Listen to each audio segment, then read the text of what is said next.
G'day guys! Today I was honoured to be joined by Wayne Russell, recently winning a GT with the World Eaters. So I wanted to talk to him and you about his list, what happened at the event, how it all went down, and see what World Eaters nuggets of knowledge we can dig out just before 10th edition comes around. So a few of us have got one or two tournaments left in us before the end of the edition, so let's see if we can get any information that's going to help us perform even stronger at those events.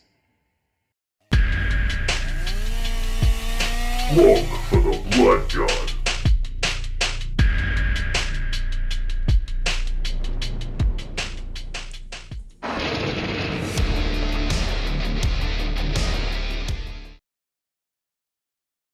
Alrighty, so first I just want to say a huge thank you for taking the time out of your day. I know we're all busy these days, and I really do appreciate you coming on to talk to me about your recent results with the World Eaters. You just come back from winning a nice big GT, is that correct?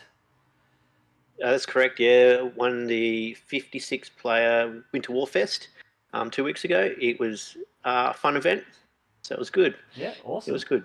All right, well, I guess the best place to start with this sort of interview is to just give you an opportunity to introduce yourself to my listeners, talk a little bit about your gaming clubs and those sorts of things, your scene, and then we'll take it from there.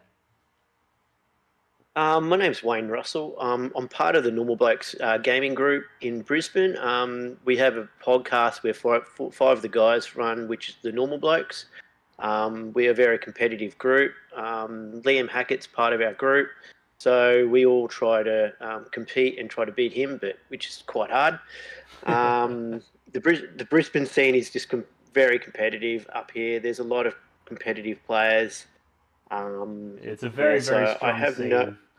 Every single time I have to travel up to Brisbane, whether it be for the Australian-New Zealand Team Championships or whether it be for one of the other singles events or even one of the other teams events, it always feels like entering the lion's den. You feel like you're this little kitten and you've walked in and there's all these fucking lions everywhere. It's quite intimidating. And it's definitely the kind of environment that fosters very strong players because you've got that strong competition that you're constantly going into. Yeah. We've got some great leaders up here who are trying to promote competitive scene and help up and coming players develop and grow. So it's great. It's great. Yeah. That's one of the themes that I've noticed with the Normal Blokes podcast is that the whole ethos around it is all about developing players and improving the competitive experience for all, which is definitely a spirit that I endorse and that I'm very much on board with. So I always enjoy coming down to play you guys, and I always love tuning into the Normal Blokes podcast. So I'll put some links to in the description for where people can tune into that. And it's definitely worth a listen. So congratulations, first of all, on winning this GT. Was this one of your first GT wins, or have you got a few under your belt? This is my first GT win. I have a lot of seconds and a lot of thirds. It's quite hard to get that GT win in Brisbane because you run into Eric or Liam, or even Hayden Waldark or Simon Julokovic. They just put a stop to your run. They often do it to me. So it was good. I was lucky that spot in a Brisbane GT is the equivalent of the first place in Victoria. So you've definitely got some very strong, credible results against your name, which is really exciting. But not as exciting as your first GT win. It's an amazing feeling, isn't it? Yeah, it's great. I was very stoked. Very stoked. And so I had a couple of easy games, but oh, you go. So I had a couple of easy games, but 3 games were actually really hard. Yeah. So I'm always excited to have conversations with tournament winners. I'm also always excited to have conversations with mates, and I'm always excited to have conversations with World Eaters players. And you tick all 3 boxes, which is going to make this a really interesting conversation, hopefully. Did you want to maybe start by telling us just a little bit about the event, what format it was, what the terrain was like, what the mission was like, those sorts of things, just so people have a bit of a scope, and then we'll dig into your list, we'll dig into the games, and we'll dig into all sorts of things. Yeah. So it was 2,000 point event. It was called Winter Warfest, and the player, it's targeted towards more of the middle tier players and players that are attempting to join the competitive scene. Okay. And it was interesting because I've been communicating with the TO a lot, and about pushing the competitive scene. So he had set the top half of the tables up with WTC style terrain, and then the bottom half where were a lot more thematic and were more suited for Your more casual gamers. players that, yeah, more casual gamers. So it was, as long as you were in that top bracket of players, you had a very good terrain. If you're unlucky, like I was, to get a bad table round one, um, it it can make things a little bit more difficult. Yeah. Yeah, Yeah, we see a lot of events around here do a similar thing where, the tournament organizer might only have enough WTC terrain to cover 10 or so tables, yeah, but they still want to yeah, expand the size of the event, trying to make it as inclusive as possible. So we get similar sort of stuff where, some tables are really, really dense and really suitable for that yeah, competitive play, and then some are a little bit more casually focused. But yeah, it does suck when you get that draw and you're a World Eaters player and you get put on a table with no terrain and you're against guard and you're just like, oh no. But it yeah, sounds like yeah. it didn't have too big of an impact on you because you still managed to pull through. Yeah, yep. Yeah, Um, it was good. I had one bad table, so yeah, yeah, that's not too bad. I mean, I remember back in the days, it used to be every second table was just unplayable. Like we've come a long yeah, way as a yeah, community, and yeah, it's good to see. So tell us a yep. little bit about your list. Obviously, I've let the cat out of the All right, bag that you played World Eaters, but let us know, the specific things that are in your list, the decisions, the reasons for them, and those sorts of things. all right. I've got my battle scribe open and I'll go through it. So I had Lord Invocatus.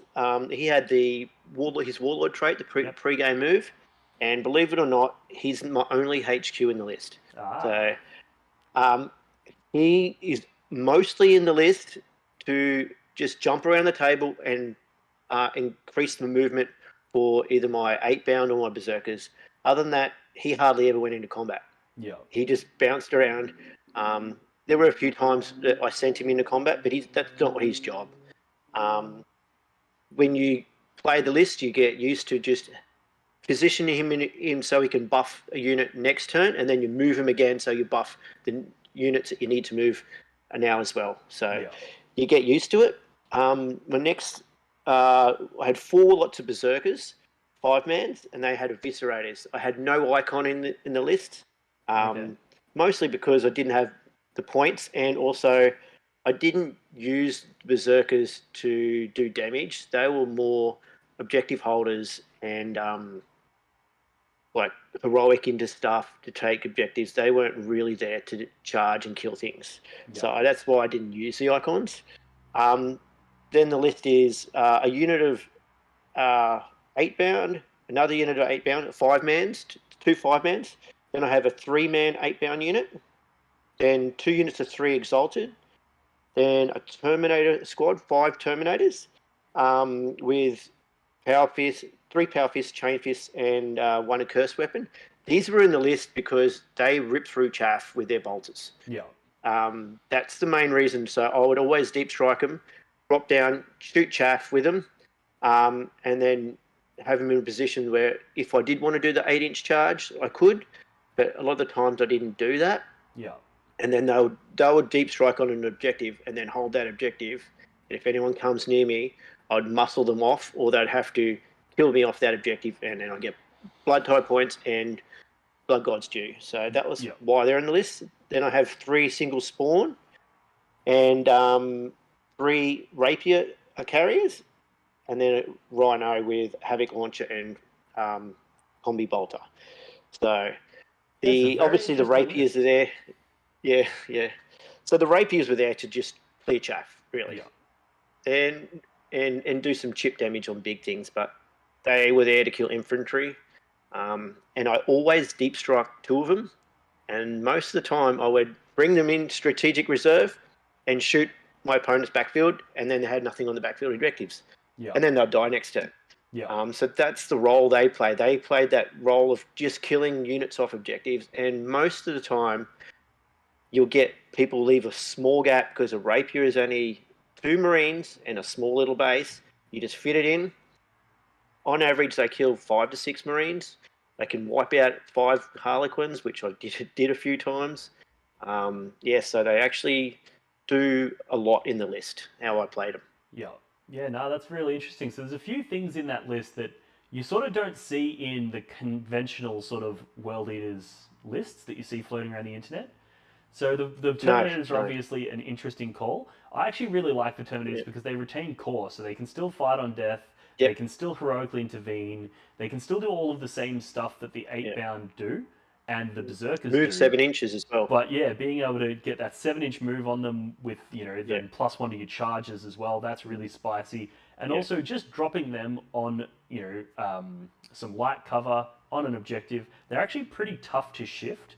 Or if you put them out of line Yeah. of sight, no one's really going to be shooting them down with barrage. That's really hard for them to do. So they're actually just a really interesting unit with the way that they work. And then providing that ranged firepower support is obviously plugs Yeah. one of the biggest holes in the World Eaters lists. So that was Yeah. really Well, interesting when I saw your list. And the other thing that was really interesting that when I saw your list was the rapier carriers, which is something that I've been experimenting with a little bit myself. yeah. Just for their ability to clear screens, their ability to hit the things that are way deep in your opponent's lines that your Yeah. combat threats aren't able to get to. Because we don't Yeah. have the fly keyword, because it's very easy for people to block us out. So being able to just go, cool, those 100%. 10 guardsmen that you thought were safe on that backfield objective, well, eat a rapier carrier. Like, yeah, I thought that was really Yeah. inspired, really interesting, and it was a similar direction to what I'd sort of been experimenting with. So Yeah. it was good to see But good results. I found that welders they can be fast, but you need something that can reach the areas that your infantry can't get to Yeah, without that little bit of reach. And it's not you're not trying to kill vehicles or monsters or anything. You just want to clear that objective. That's all I was using the rapiers and the terminators bolters for is just clearing objectives. I didn't care about killing um, big units with it, but yeah, killing a unit on that objective was giving me firstly blood tie points and secondly blood gods due, which yeah, I often pick. yeah. So it was like getting me. It was a double bonus there. I felt. Yeah, yeah, no, it's really, really cool, and I like seeing people, push the envelope and bring units that other people don't really consider. Like Mm, Terminators, for example, yeah, have been completely overshadowed by 8 bound. Everyone just goes, "Why would you bring Terminators when you can bring 8 bound?" But it's like yeah, you'd be surprised how relevant those four combi bolters can be. There's games yeah, where you might charge something and kill it down with your berserkers and kill it down to only one model remaining, and then in their turn they run away yeah, with that one model. Do you really want to send a big combat unit to go and chase down that one model? Or do you want to be able to just go, yeah, cool, bolters kill that, and then I charge this thing over here? So I really like yeah. it. I thought it was inspired. What I also found is once you get the +1 to hit blood tithe up and exploding sixes up, those terminators slap hard in combat. Yeah, And for often I sure. would not even try to get them in combat till those two buffs were up. And I would split attack, say the chain fist into I've split attack chain fist into a kill rig, and then all the other stuff into other like orcs. Yeah, And the chain fist alone dropped the kill rig with the +1 damage strat on it. yeah, yeah, because he He goes just into him four boom, damage and he's got, what, 4 four damage. Yeah, attacks? Like, 6 attacks on the charge. World yeah, Eaters do yeah, because I had him on the champion. of course, yeah, So yeah. yeah, so and then if you're lucky enough to just spike 1, 2 sixes, yeah, Yeah. they really hit hard. Yeah, yeah, Yeah, that's awesome. I really like that. The way that you can get the 3 damage from the chain fist and the +1 damage from the red yeah, butcher's strat makes them yeah, absolutely terrifying for vehicles. So yeah, yeah. that's really cool. So Even the accursed weapon goes to 2 damage. yeah, yeah, for sure, and that makes those accursed Mm, weapons just yep, like that one curse weapon kills like 3 or 4 Marines. You just goes and mm, just shreds them all to yep, pieces. So yep. tell us about your games. So not a full summary. You Okay. don't have to go into too much detail. Just sort of who Yeah, you versed, what secondaries you took, and yeah. sort of a TLDR of how the game played out. All right. Now at this event, I'll just tell you what my secondaries were for every game Was right it the now same because for they all were all five games? saying the same thing. So I picked Blood God's Due, Pile of Skulls, Blood for the Blood God, every My single game. man. I just went full World Eaters, man. Yeah. I was spraying blood everywhere. Yeah, it makes the game so much easier when you know that you just focus on those three every time. I was doing a similar thing when I went to a recent event. The only time I'd swap them out is if I went into like knights or like vehicle heavy Yeah, guard, where I'd yeah, be like, I'll take bring it yeah, down instead of blood for the blood god. But yeah, outside of that, it's just like, yeah, yeah. I find those three secondaries you don't need to change your game because you just play for maybe Blood Gods do. You need to make sure you get on objectives and killing stuff on objectives. But other than that, the game is just you're going there to kill shit, play the mission. You don't need to think about your secondaries. That's what I found. Yeah. Other than that, Blood Gods do because it was all about dying at the right spots. That's what I found for that one. Yeah, for sure. Yeah. So my first game I played, a guy named Damien. He played Space Wolves, and this was the one game where I had hit table. Yeah. It was very, very open. Had hardly anything to hide behind, and he got first turn. He was playing your typical double drop pod with heaps of shooting, and he dropped his drop pods down and tried to kill my 8-bound and my Rhino as well with full of berserkers. But he dropped it 9 inches away from me, and I went, "Thank you." Charged everything, killed it, wrapped the drop pods, so he couldn't shoot me next turn. Killed that in his turn, or the 2 drop pods. Then just charging I think I tabled him turn 3. Yeah. Yeah.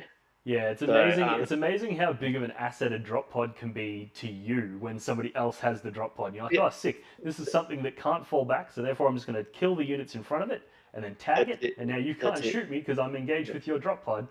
Very interesting.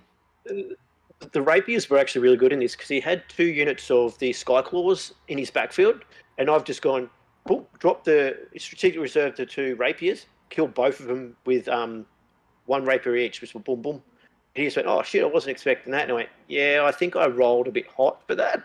Yeah. And he rolled cold for his saves, but rapiers are great into the Marines. They just picked them up. Yeah. And I mean, cold and hot rolls, they do happen, so it's worth having that, that tool in your list so that you can capitalize on those good rolls when they do come your way. Yeah. So that game was pretty over pretty quick. I think my opponent scored 16 points. That's including paint. He got, I think he got 3 for the mission tertiary for that game, and he got 3 for no prisoners. Yeah. So he came in, he killed no prisoners points, and then you just tabled him before he got to gain any more points. Yeah.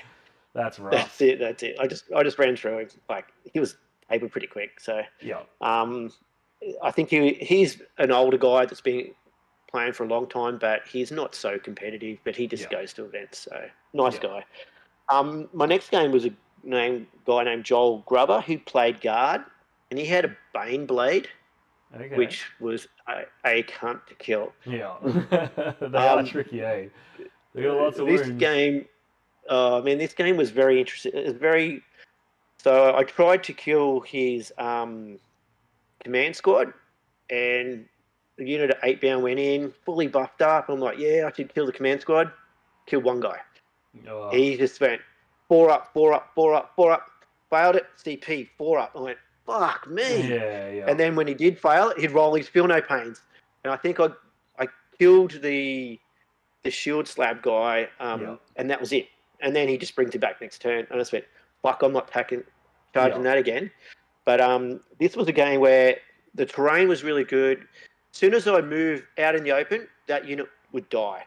Yeah. So I was lucky that there was a building right in front of the middle objective, so I could just feed 1 berserker unit each turn on it, or I could charge through that and kill something on his backfield objective and string out to hold his backfield objective and the middle objective with a unit. So when he kills that unit, I get 2 points for Blood God's due. Yeah. And I was able to hold my 2 backfield objectives all game and get that 8. It was a very close game. I think it was like 92 to 84. It was very hard. I ended up not even killing the Baneblade. It's just a unit of Exalted went in, fully buffed up, hitting on 2s, exploding 6s, and I think I did like 14 wounds to it. Yeah. It was ridiculous. My opponent just tanked a lot of 5-up saves in that game. And it was just a matter of like moving out, killing stuff, but then making sure I only killed stuff where it was either on an objective or I was able to pile on an objective so then I could die on that objective next turn. Yeah. So that was a very hard game. So yeah. Well, it But sounds I like you was played lucky to it get really win. well. I find that a lot of people Oh, struggle with the Blood God's Due as a secondary because it's not one that you can just score by just playing. You actually do need to think about yeah, it and go, well, hang on, do I yeah, really want to kill that unit? It's not on an objective right now, so do I want to leave it yeah, alive, knowing that my opponent's going yeah, to jump on an objective with it next turn, and then if I kill it next turn, I'm yeah, going to get those points. So you've got to be a little yeah, bit more conscious of that secondary, but it sounds like you played that yeah, quite well. yeah. Well, the way I play is I don't move my infantry out of hiding unless they can either kill something on an objective, or I'm taking an objective off something, or I move on to an objective because there's no point throwing a unit away for nothing. Yeah, And if I can score blood tie points and blood gods due just by throwing a berserker unit on an objective, I'll do that yeah, because it's points and it's making my army stronger in the long run. yeah. And then it's forcing him to move out in the open or move into position to kill that unit. Then I have something staging, waiting, retaliate, kill. I So had a it's really all about interesting game once where I was up against Black Legion and he had Abaddon Terminators. He basically had the similar build to what I've been running competitively. And I yeah, was running World Eaters. This was early days and I was just playing around with it. And I had Berserkers MSU on foot, no rhinos. And what I yeah, did is I had Berserkers on 3 different objectives. I charged all of them into his Terminators so that I died in that turn. And that drowned all 3 of my objective markers because I started the yeah, turn on them. So I was like, I'm just yeah. feeding Berserkers into the grinder in order to drown those objectives. And my opponent was like, how are you getting victory points? You're dying. And I'm like, don't ask me. I didn't write the rules. But At the yeah, Gladiator game, at the Gladiator Games event that I saw you recently, yeah, I had played a Custodes player. I was strung out on 2 objectives with a unit of 10 Berserkers. The Custodes opponent was on an objective. He charged my Berserkers, killed him. I fought on death, killed the Custodes, so I got 3 blood gods due. And he went, "That's fucked." And I went, "Yeah, well, yeah, so, Oh, that's gross. I love it. yeah, so yeah, But yes, okay, all so right, that's your guard matchup. That's round 2. yeah." Thank God you didn't get that on the table with no terrain, because that would have been a very Oh, different story. yeah.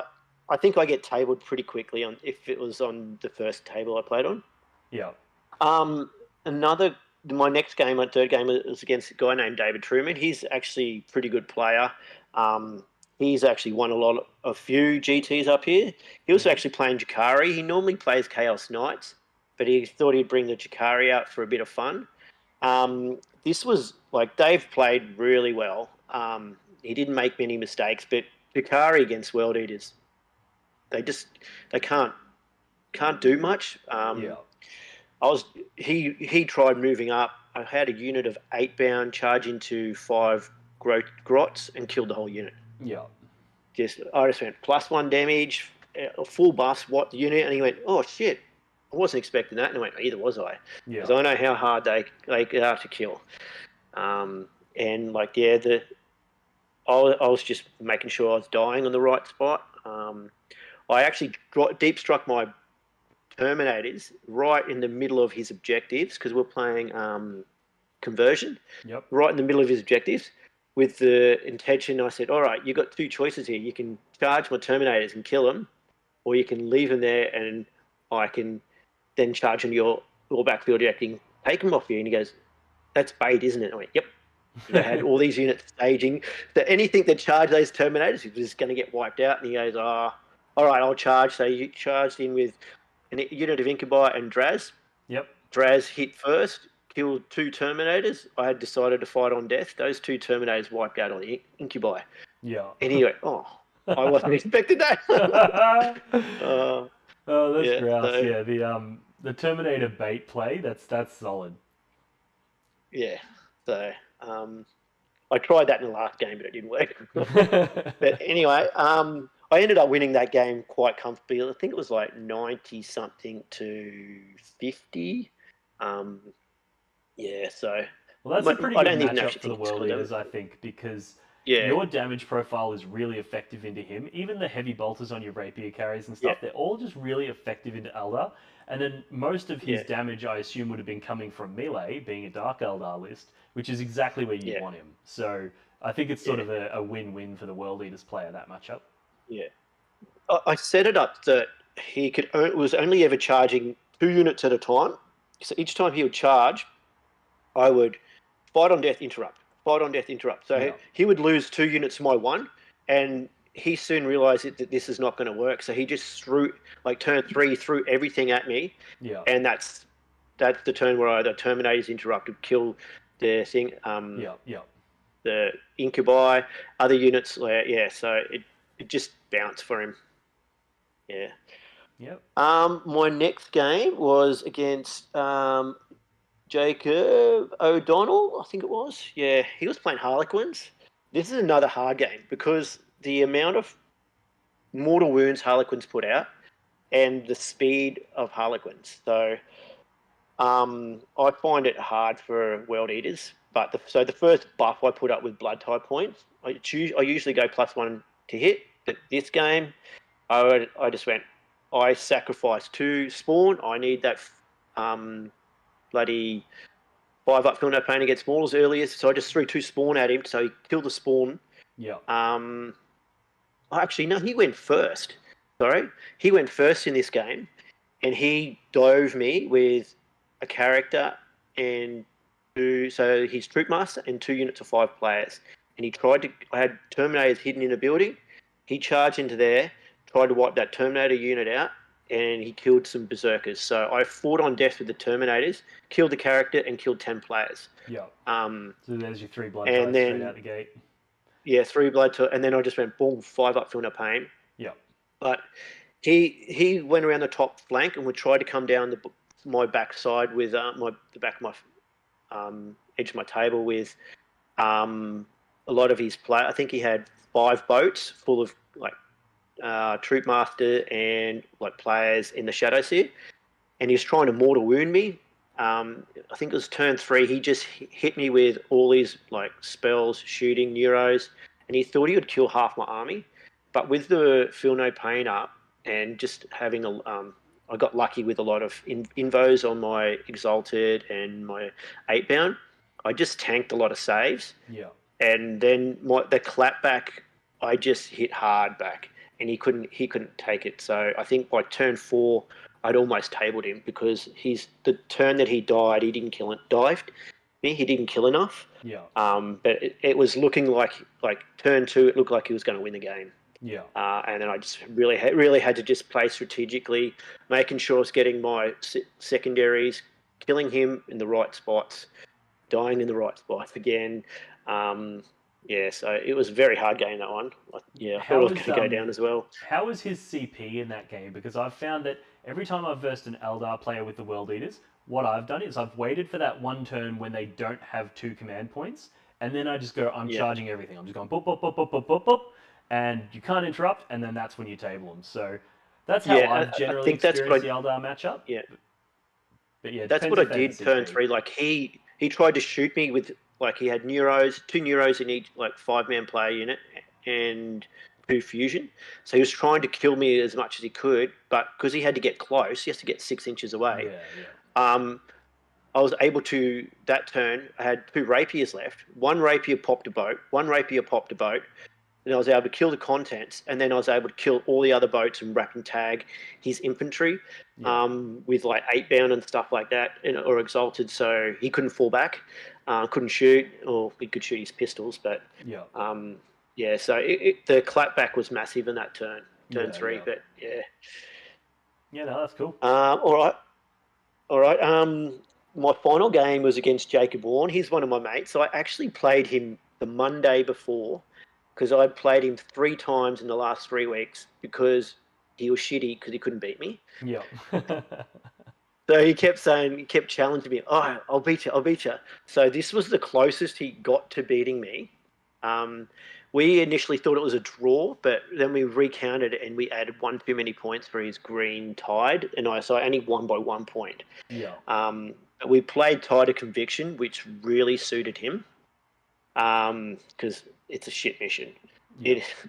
He got second turn, so what I thought it was, I didn't really push up forward, so I threw 3 8-bound at him turn 1, tried to kill some Beast Snagger boys. Then his turn 1, he just moved onto objectives, and then I just thought, well, if he's got second turn, I'm just going to make sure he gets no primary. So I just went turn 2, for an Orc player, I just went no primary turn 2, no primary turn 3, no primary turn 4. Yeah. I got tabled turn 5, and then he got 18 points. Yeah. So I just kept taking primary off him. That, or just making sure he was only holding one because it's a hold 2 object mission. Yeah. But he tabled me. Yeah, I got 0 on my turn 5. But he was able to keep me back to like 4s and 8s a lot of the time. So, but I was getting his backfield objective as well. So I was getting my primary was going up, but my and my secondaries were slowly going up as well. But I think it was 91. No, it was 85 to 86. I think the final score was. Yeah.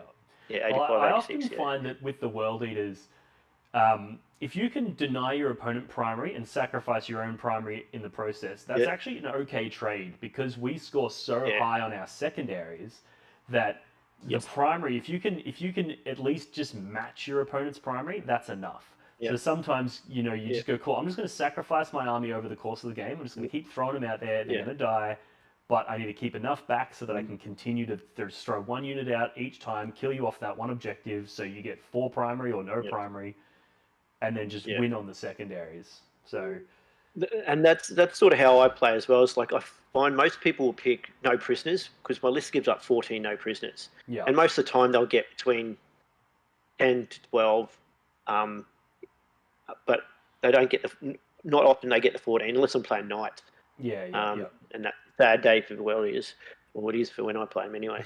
But as you know, Dean, I do know um, that. um, yeah. So I often would score between 35 to 45 on my secondaries almost every game Yeah, without just playing my natural game. So I focus on denying primary because I can't stop no prisoners because I'm going to die anyway. And sometimes I can stop their secondaries, but I don't focus on it. It's more for me. It's more about when I'm playing World Eaters, stopping their primary. If I can stop their primary and I play smart, I'm going to get 4s and 8s each turn. yeah, And they're going to get a turn where they get an 8 and I'll get a 4. But if I can just keep stopping their primary and killing them in the right spots, I'll get my secondaries, and that's it. yeah. And for some Basically, how missions, I I mean, it, play. it depends on what the mission sub primary or the tertiary is. Yeah, But sometimes you only need a couple of 4s, a couple of 8s, and then a couple of turns of that sub yeah, primary, and you're going to get max out your primary anyway.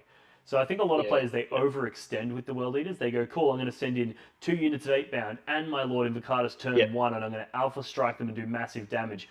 But then what happens is all of that dies, and now you don't have the yeah, trading pieces left to keep up that yeah, that game throughout. So I think it sounds like you've played it very artfully with the yeah, making sure that you've got your trades, making sure that you don't overcommit, making sure that you're yeah, focusing on the mission, the primaries, the secondaries, that sort of stuff. yeah. And it sounds like a very So well deserved win. I often don't charge turn 1. I prefer not to, and if I do, it's usually only with the 3-man 8 bound. I'll Yeah, charge, and I don't like to charge more than 2 units at a time because the first couple turns because you need resources end game. yeah, And if you send in 3 units, those 3 units die. yeah, Whether they be in your turn or your opponent's turn, they're going to die. So if you just send 1 or 2 units, turn 1, 1 or 2 units, turn 2, and then turn 3, I might send a little bit more, and then turn 4, I start hitting them with big waves where they don't have enough to retaliate back then. yeah. But I mean, that it's pretty changes. simple too when you look at it. If you look at your army and you go, cool, I've got 10 units, right? You got a couple units Yeah, berserks, a couple units you got 10 combat units. If you think about it, there's a five turns in the game. So yeah, if you lose 2 each turn, that'll keep you in the game for the duration of the game.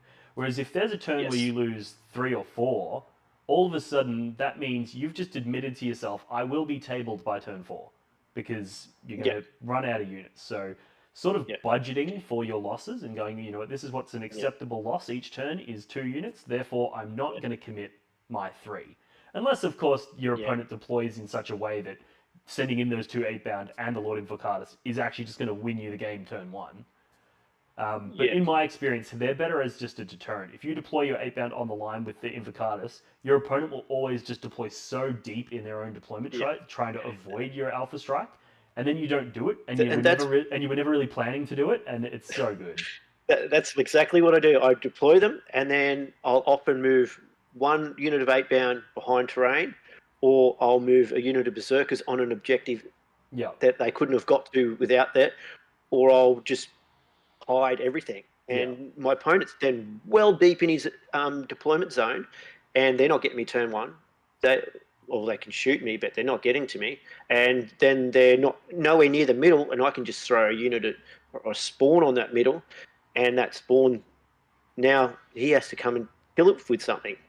yeah. So yeah, Yeah, no, that's a really good way to play the game. It's like when you're dictating the pace. You know, you're saying, I don't want the game to yeah, go too fast yeah, because I don't have enough stuff to keep up that pace. that's it. So you Yeah, slow the game right down and you go, cool, I'm going to hide, I'm out of line of sight.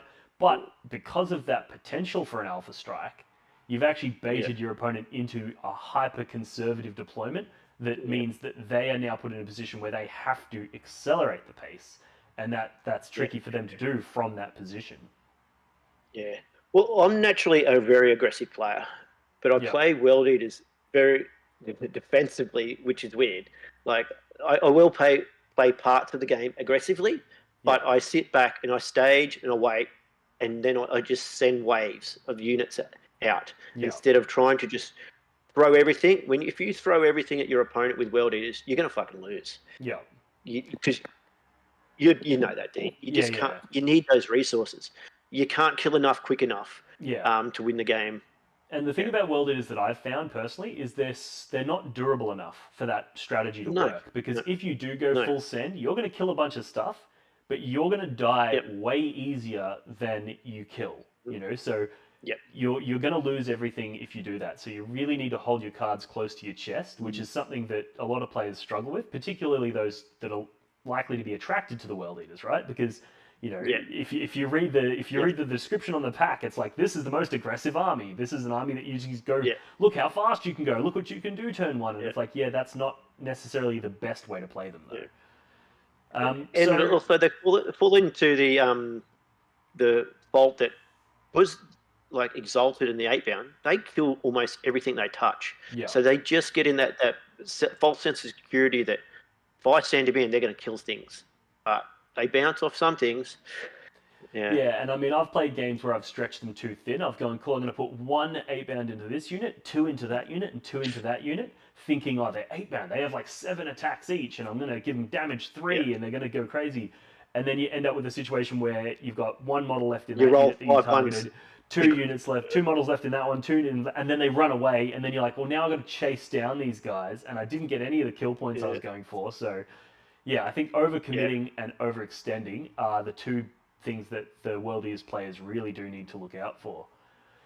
Yeah. So, what were your sort of takeaways from the list? Is there anything about the list that you would want to change? I know you've been to a few events with the World Eaters since this one. Um, So, what's sort of the I path you're taking the World Eaters in? so after this event, I went to ATC, as we're both there, Dean. Yep. I didn't. I played the exact same list because this event was actually just practice for Yeah. ATC. Yeah. I got paired into knights 3 times, which Oh. like my rapiers do fuck all into the knights. Yeah. And some of the tables I had, I couldn't hold objectives because they were out in the open. So it was actually hard. So probably needed something to do with knights. There are a few other matchups that I found hard, but like I won one of my games with knights, had a small loss with another one, and then lost another one. Yeah. The one against Victoria, your team, Yeah. Yeah. Dean. He My thumped me. my He Knights player fucking thumped actually me. in our pairing sheet. So for those who don't know, the ANZTC is the Australian New Zealand Team Championships. I was the captain of Victoria this year. Wayne was on the Merc team. Were you captain of the Merc team, or no? Denise was captain, correct? No, Denise was, yeah. Yeah, yeah. Yeah. I don't And like being captain. we had a pairings sheet with all of our predicted scores so that we could do our pairings process. And our Knights player actually had himself down as a red into you. He was like, I can't beat the World Yeah. Eaters, man. They just blow me up. And I basically gave him the pep talk, and I was like, no, all you've got to do is put your strike and shield guys out the front with their trans hitman, transhuman, 4-up invulnerable saves, and he could throw his entire army at you. He's not going to kill anything. And it sounds like that's more or Thanks, less what Dean. happened, Thanks, but Dean. it's a huge problem for the I, world I'm eaters. gonna I'm gonna blame you for that loss, mate, because he did exactly that. Like he moved those two knights up, had his bloody the knights with the auto cannons at the back. One of them was doing mortar wounds. Yeah, He moved that one across, got line of sight to one of my objectives, so I couldn't hold that. And I thought, I'm going to charge a unit 8 bound into his knight. I'll kill it easy. yeah, Rolled it, trans hitman. I'm like, fuck. yeah, I think the 30 odd attacks that knights that I get in a 5-man 8 bound, I think I got 10 hits. And then I think I only got like 6 wounds. And then he just tanked nearly all the saves and went, fuck. yeah. And that's what it was like Yeah, well, all game. it's like All game, I just 35 odd attacks, couldn't right? kill him. And of those Yeah, 35 attacks, if he's trans hitman, you should get half, so you get like 17 hits. Then of those, he's yeah, transhuman, so you're going to get half, so you're going to get like, what's that, 8 wounds through, and then he's got a 4 yeah, up invulnerable save, so you're getting 4 through. yeah. So you need to roll pretty hot to kill those knights. Yeah, it was hard for the World Eaters, and Yeah. I'm going to blame you for that loss, Dean. Does that mean I get to take credit for the win on for my night player? I, yes, I think you do. I Yeah. think you do. Because he even told me that he told you, like, after he beat me, he goes, yeah, Dean told me what to do. And I'm like, you, Dean? Yeah. Well, we were talking about it at the Airbnb the night before because we knew we Yeah, were paired into you guys and we got to spend the night yeah, talking about the matchups. And yeah, he was saying, "Oh, I can't beat the World Eaters." And there was a ton of players on my yeah, team that were saying they couldn't beat the World Eaters. And I was like, yeah, "They're right. You're wrong. You actually can beat the World yeah, Eaters, and here's how you do it." And then he went off and did it. yeah. So I felt a So the little night, dirty giving advice to somebody on how to beat World Eaters because I want the yeah, World Eaters to win. I want them to be the power yeah, faction. So being yeah. like, here's how to beat them, and now I know next time I take World Eaters to an event, he's going to be there, and I'm going to be like, damn it, now he knows what to do. But you know, you got to do So what you got to do in those team it was events. your Knights player and Stewie were the only two lists that I was scared of. Yeah, Your Black Legion list really worried me. But I played a practice game into it on the Tuesday before yeah. and got a small win. So I knew I could get points in that game, but I didn't know if I'd win it or lose it. But because of your fucking decimators. Yeah, the Decimators are so good. I was actually kind of hoping Fuck. that we would get the matchup as a repeat from Yeah, the Gladiator games because it would be similar, yeah, like not similar lists, yeah, but the same factions into each other, and you know, yeah. it would have been interesting. That's it. I actually asked for that game. Yeah. They're like, no, you're not getting it. I'm like, fuck. Well, it sounds Yeah. like you should have got it. Maybe you should have been the one doing the pairings because you probably would have got more Uh, points out of that game than out of our night that player. I, But that, yeah, yeah. I was always like the 7th or 8th yeah, person getting paired, so I never got to pick tables, yeah, and just got shit games all weekend. yeah. But oh well, Well, that's where the that's what World you Eaters happen. thrive, right? You just throw them in where Yeah, they can, and they yeah, get good scores out of bad matchups because their yeah, secondaries are so good. Their ability to control primary is so good. They don't really care who they yeah. verse. Yeah. I got a draw in that event with a GSC player, so I was actually happy with that. He was Yeah, that's playing good. Eric's list. Yeah, Yeah, so I was actually really happy with that. That was actually fucking hard. yeah, that That is was a really hard hard. slog. 3 turns in a row, I'd set up to heroic, and then he would goes, that unit's not heroic. And, fuck. Ah, yes, yeah, So he'd use that strat, and then so each turn he'd stop me getting full priming just because yeah, I couldn't heroic and kill units. Yeah, but yeah. That's rough. yeah. So, any other sort of takeaways from this for the World Eaters players that are out there watching this? Any things that you advice? Any things that you learned from the event? Any things that you want to sort of talk about? Um, Progressive developments for the list? Anything like that? I think the most important thing with World is it's a super fun list to play, but just don't get overconfident on what your units can do, and make sure that when you do die, that you die in the correct spot, Yeah, because you don't want to be killing units that aren't on objectives or out in the like for no reason. If you can kill something on an objective, even if it's a guardsman unit, it's more valuable to your score to kill that guardsman unit than maybe killing that leaving rust tank that's out in the middle of nowhere. Not it's shooting and killing your stuff, but you're going to get points for killing that guardsman unit on the objective. Then you get points when that unit dies, Yeah, and yeah, he has to then commit resources to kill that unit, and you know what's going to be there. yeah, Then he has to put another unit on that objective.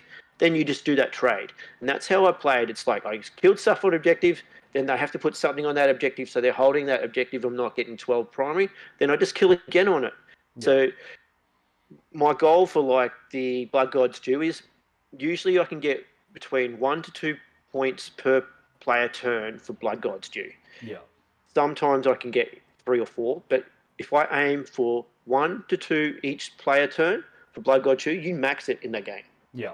That's the goal, and it's very simple to do. Very simple to do. Yeah, I think it's one of those things that it's simple to do, but it is something that you do need to be conscious of. Whereas the pile of Yes, skulls, yes, it's not possible to not get 15 for that. Like, you don't even have to think about it. You don't even have to be yeah, conscious of it at all. You just go, cool, in my last 3 turns or 4 turns, I'm going to bank these blood tithe points. I'm just going to smash yeah, that out. So that's so easy. And then the blood for the blood yeah, god, again, you don't really need to think about it. As long as you are killing yeah. things, Yeah. and you're not You, killing you, their you whole still army in 1 turn, too you want to much. kill a few Yeah, things you every have you turn. have to still plan it out. Yeah, you have to plan it out. So like at the beginning of my turn, I'll be like, all right, if I've gone first, I'm like, I'm going to get my 4 for Blood Gods, Blood for the Blood God this turn. There's a Yep. vehicle there on an objective. I'll kill that, and then I'll die on the objective next turn. That's 2. Oh, there's a character there. I'll kill that. There's my 2. My Yep. 4. I don't need to kill anything else.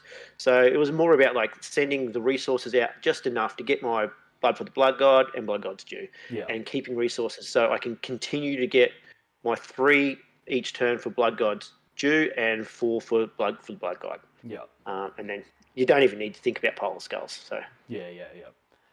Yeah, no, sounds good. So, it wouldn't be a podcast interview between two World Eaters players if we didn't discuss the 10th edition rumors or whatever you want to call them, the faction focus yeah. that's come out for the World Eaters. Are you planning to continue to play World Eaters through 10th edition, or?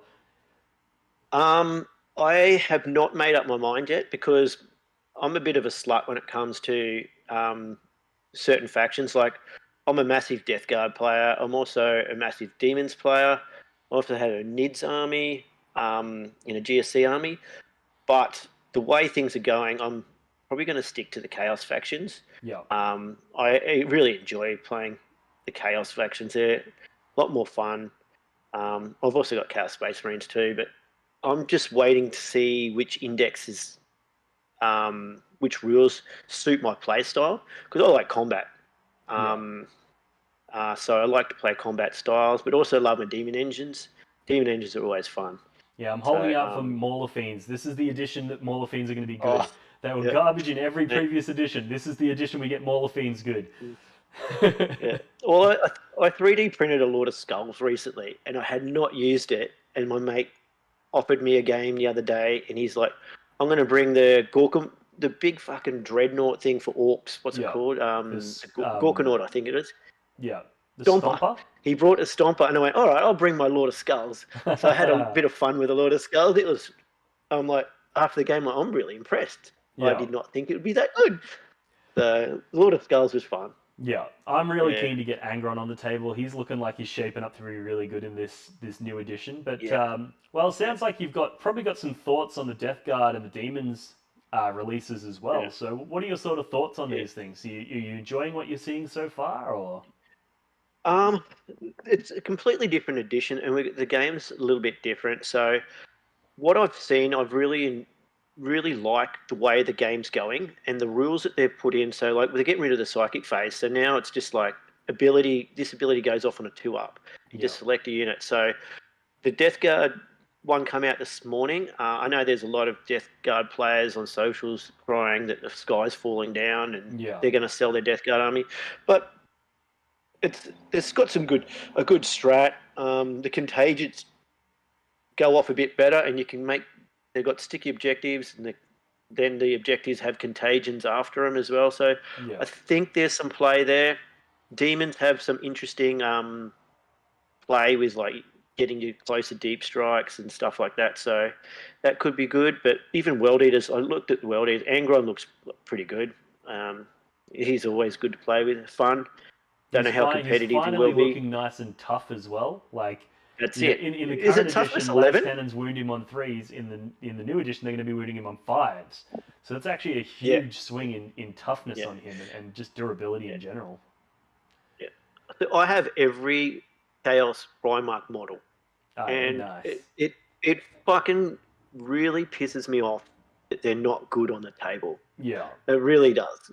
Like, I would love to play Angron, Morty, and Magnus in one fucking list, but it's never going to happen.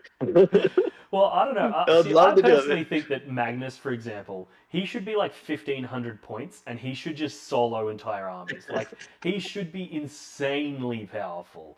Yeah, I yeah, did have like I went on a bit of a rant about this not too long ago about how like why is it that when the lion came out, I was like, why is he such a punk? Like he's so easy to kill. You can just put him down with bolters. He's a Primarch for fuck's sake. He's supposed to be really OP. In the lore, they're all really really OP. And somebody pointed out to me the propagandist nature of Warhammer lore, and they're like, you've got to look at the lore as if it's written by, like the Imperial stuff is written by the Imperium. So they're going to talk the yeah, Lion, yeah, they're going to talk the Primarchs up like they're these demigods, but yeah, they're actually just not that much better, you know. They're going to yeah, and the yeah. Chaos stuff, they're going to talk up. Angron was this towering monster of demon flesh, and he was this unstoppable. And it's like, yeah, but of course they would say that. It's their it's their stuff, it's their propaganda, it's their sort of narrative. And I'm like, that actually brings everything back into a lot of context and explains why a marine Yeah, isn't really that much harder to kill than a guardsman, right? Like yeah. a It's bolter will exactly still right. kill. Like, so it's like Mm, I really, that gave me a lot of perspective in the way that this works, and it yeah. helped I me hadn't thought understand about it why they're not that like powerful. that. Yeah, I hadn't thought about it like that, and it's very good perspective to think of it that way. Yeah. Yeah. Anyway, man, thanks again for coming on. I really do appreciate it. No worries. Did you have anything you wanted to plug? Any upcoming events you're attending? Um, Any upcoming content for the normal blokes that you want to put in there, or anything like that? um, I'm not probably not attending any more events until 10th, but Yep. I'll be helping the Queensland guys that are in the Australian team prep for WTC Yep. coming up. So that's where a lot of my focus will be going soon. So the next couple of weeks, I'm just going to play some muck around games. But yeah, that's pretty much where I'm at the moment. Yeah, no, sounds good. I'll be Yeah, doing very much the same for the Victorian yeah, members of the Australian team. We're already starting to play around with the, because we've just had the leaks come out with the combat mechanics. yeah, So we're yeah. doing some practice on that, just working out how the, positioning of things works and those Mm, order of operations and stuff. So I'll be yeah. working on a lot of that stuff too. So we'll probably end up sharing notes at some stage soon. Yeah, yeah, yep, yeah. And I think, yeah, I don't think I've got anything else going on for a while. Cool. All Yeah, right, sounds good. Sounds like a much deserved break after your recent success and your recent yeah. results. So sounds like you've earned it. And as always, thank you No very worries. much for coming on. I really do No appreciate worries. it. I appreciate your time. No worries. Thanks for having me, Dean. I'll jump on in any time you want to talk about World Eaters or even any Chaos faction, mate. Sounds good, man. Thank you Yeah. very much. All right, talk to you soon. All right. Catch you later. See you, mate.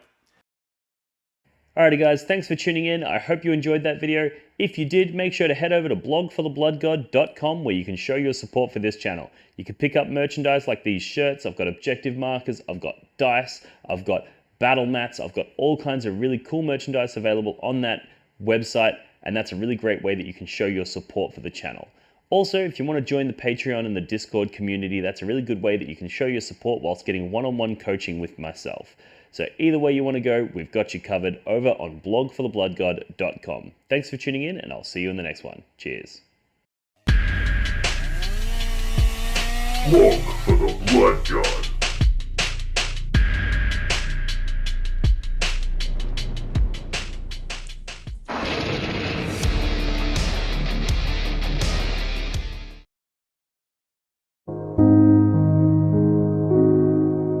The Warhammer community suffers from some of the most prohibitively expensive essentials in the world, especially Australian content creators. Every single day, Dean wants to create content, but he can't.